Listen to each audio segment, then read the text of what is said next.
اچھا اب ہوتا کیا ہے جی کہ اب جس طرح ممالک ہیں، اٹلی نے ہمیں کوٹا کیوں دیا یا باقی یورپین ممالک ہمیں کوٹا کیوں دینا چاہ رہے ہیں؟ اس لیے کہ جی آپ یہ انلیگل رستہ روکیں، ہم آپ کو لیگل پاتھ ویز دیتے ہیں. ٹھیک ہے. اب بات سمجھ رہے ہیں. تو اب وہ اس بندے نے وہاں پہ کھڑے ہو کے سارا کچھ بتا دیا. اسی طرح ہی پچھلے دنوں ایک آدمی کو روکا، انہوں نے کہا اپنا فون کھولو، وہ کھول نہیں رہا تھا، انہوں نے فون کھولا، اب وہ جینون ڈاکومنٹس کے اوپر ٹرکی جا رہا ہے. ٹھیک ہے. اب ٹرکی میں آپ ٹرکی کا اس کا ویزا لگا ہوا ہے، ورک ویزا بھی ہے، ہر چیز ہے. آپ کو بھی پتہ ہے کہ ٹرکی میں ڈرائیور سے لے کے ان کی صفائی کرنے والے ٹرکش خود ہی ہیں، ان کو باہر سے ورکر نہیں چاہیے. اچھا اب یہ انٹیریئر منسٹری کا کام ہے روکنا. میں تو وہاں دیکھنے گیا کہ کیونکہ میں ان کو دن رات کہتا رہتا تھا کہ جی بندوں کو آف لوڈ نہ کریں. انہوں نے کہا آؤ ذرا ساتھ تمہیں ہم نظارہ کروائیں ہو کیا رہا ہے. اب وہ ٹرکی والا جو بندہ انہوں نے اتارا ہے اور اس کے موبائل سے جب انہوں نے چیک کیا تو اس میں بڑا کلیئرلی لکھا ہوا تھا کہ اس نے گریس لے کے جانا تھا. وہ پوری اسکرین شاٹس ہیں میرے پاس، میں آپ کو دکھاؤں گا کہ جی تم آؤ گے وہاں پہاڑی کے رستے، ہم فلانی جگہ جائیں گے، وہاں سے فلانی جگہ چلے جائیں. اب ہوتا یہ ہے جب وہ لوگ پکڑے جاتے ہیں نا جی، تو وہ ملک جو ہے وہ پاکستان کے اوپر پھر ریسٹرکٹ کر دیتا ہے ویزے کہ یار یہ لیگل لوگوں کو بھیجی جا رہے ہیں. ہماری ان سے یہ ڈیمانڈ ہے کہ یار آپ ہمیں لیگل رستہ دیں، ہم ان شاء اللہ تعالیٰ ایلیگل لوگوں کو روکیں گے. تو یہ ایک وہ والی آف لوڈنگ کا سلسلہ اس لیے شروع جی اس لیے ہوا جی. اس میں یقیناً کچھ لوگ، میں سمجھتا ہوں ذاتی طور پہ میں نے دیکھا کہ سمجھنے کی بھی ضرورت ہے. اب جس طرح سعودیہ کے پاس نا یہ ایک لمٹ ہوتی ہے، ایک کوٹا ہوتا ہے ویزاز کا. لیٹ سپوز آپ سعودی نیشنل ہیں، آپ نے لیبر منسٹری سعودی جا کے کہا کہ جی مجھے کمپنی ہے تو مجھے مالی چاہیے، ہاں مالی کا ویزا چاہیے. تو انہوں نے دیکھا، انہوں نے کہا مالی کی تو ویزا ختم ہو گیا، آپ ڈرائیور کا لے لو. اس نے کہا ٹھیک ہے ڈرائیور کا دے دیں. اب وہ ڈرائیور کی ویزے کے اوپر مالی لے کے جا رہا ہے، لیکن ہم اس کو یہاں روک دیتے ہیں کہ بھائی تمہیں تو ڈرائیونگ آتی ہے. وہ یہ ان ممالک میں بھی ریفارمز ہونے کی ضرورت ہے. تو ان شاء اللہ تعالیٰ یہ ساری چیزیں جی پورا سسٹم جو ہے نا. آپ نے بھکاری بھی بڑے ایکسپورٹ کی ہیں، بڑا آپ کی منسٹری نے وہ کہتے ہیں دبئی والوں نے ویزے بند کیے کہ ہم بھکاری بیچ رہے ہیں. آپ خود بتائیں کہ منسٹری بھکاری کو کیسے ہمارا پروٹیکٹریٹ اسٹیمپ لگا سکتے ہیں. پر ایک ایلیگیشن تو پاکستان پہ بھکاری ایکسپورٹ یہ لوگ سب وزٹ ویزا پہ گئے ہیں، جتنے بھی لوگ ہیں، کوئی ورک ویزا پہ نہیں گیا. ہمارا ہی ڈومین ہے ورک ویزا. وزٹ ویزا پہ کوئی وہاں جا کے کیا کرتا ہے اس کے ہم ذمہ دار نہیں، لیکن اس کا افیکٹ ہمیں ضرور ملتا. اس کا افیکٹ آپ کو ڈیفینیٹلی یو اے ای کے ساتھ تو بہت زیادہ افیکٹ آیا. کیا کہتے ہیں یو اے ای والے آپ؟ وہ کہتے ہیں جی کہ آپ اپنے لوگوں کو سمجھائیں کہ یہاں آ کے سیاست نہ کیا کریں. خالی بھکاری والا مسئلہ نہیں ہے، ساری بھکاری والا مسئلہ نہیں. جی ہماری سیاست میں بھی دخل اندازی کرتے ہیں. سیاست تو نہیں، خیر ہمارے ریاست کے جو معاملات ہوتے ہیں اس پہ بھی کرٹیسزم کرتے ہیں، اپنے ملک پہ بھی یہاں آ کے کرٹیسائز کرتے ہیں اور سیاستیں کرتے ہیں، گروپس بندیاں کرتے ہیں. اور اس کے علاوہ ان کو تھوڑا سا سافٹ اسکل کی ٹریننگ بھی دیں. میں تو چاہتا ہوں لازمی ہو جائے ہر پاکستانی جو ورکر باہر جا رہا ہے کہ اس کی سافٹ اسکل کا مطلب یہ ہے کہ اس کی تربیت. اب ان کو کس طرح سمجھائیں کہ دیکھیں ایک بڑی خوبصورت چیز میں نے دیکھی عمان میں. وہاں پہ ہم گزر رہے تھے جی، ایک کمپلیکس ہے ان کا، منسٹری ساری وہیں پہ موجود ہے. تو وہاں ڈفرینٹ وزارتیں تھیں. تو اب اوبیسلی عربی مسقط میں جی، اور وزارت مطلب عربی تو ہم بھی پڑھ ہی لیتے ہیں. تو وہاں جو وزارت تعلیم تھی نا اس کا نام تھا وزارت تربیت و تعلیم. تو ہمارا فوکس یا رجحان تربیت پہ زیرو ہے، صرف پڑھائی جاؤ رٹائی جاؤ. اور کیا ٹارگٹ ہے 2026 میں 27 میں سال کتنا ہیومن ریسورس ایکسپورٹ کر سکتا ہے دنیا میں؟ نہ صرف تعداد بلکہ کوالٹی. ہمیں اب نوکریاں چاہیے اچھی اسٹریٹجک جگہوں پہ، middle management, managerial jobs, labour سے لے کے اوپر تک. ہم اوپر والی کیٹیگری میں بہت کم ہیں، ہم زیادہ نیچے لیبر والی سائڈ پہ.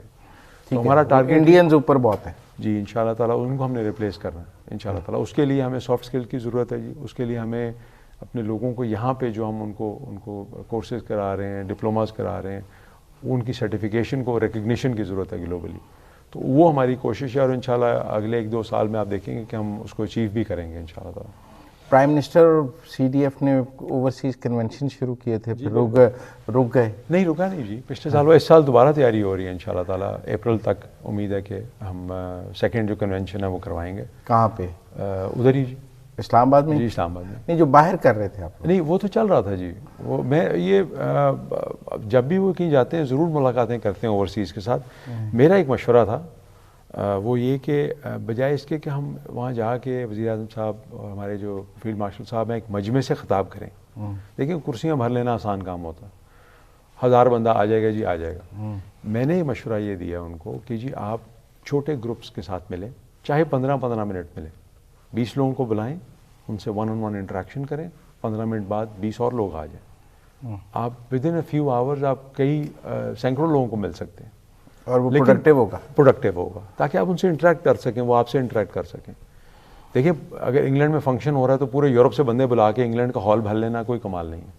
بات یہ ہے کہ ہمارے جو قائدین ہیں، فیلڈ مارشل صاحب ہیں، وزیر اعظم صاحب ہیں، ان کو چاہیے کہ یہ چھوٹے گروپس میں پاکستانیوں سے ملیں، ان کو بھی بولنے کی اجازت دیں. اور دیکھیں میرے نزدیک جی پولیٹیکلی مجھے والد صاحب نے بھی بات سمجھائی تھی جب یہ وزارت ملی، اور میرا اپنا بھی اس بات پہ پختہ یقین ہے کہ میرے لیے اوورسیز پاکستانی کسی بھی پولیٹیکل جماعت سے ہو، ٹھیک ہے، میرے لیے وہ اتنا ہی محترم ہے. میں کبھی باہر جا کے پولیٹیکل بات نہیں کرتا، کبھی باہر جا کے میں اپنی پارٹی کے لوگوں کو نہیں صرف ملتا.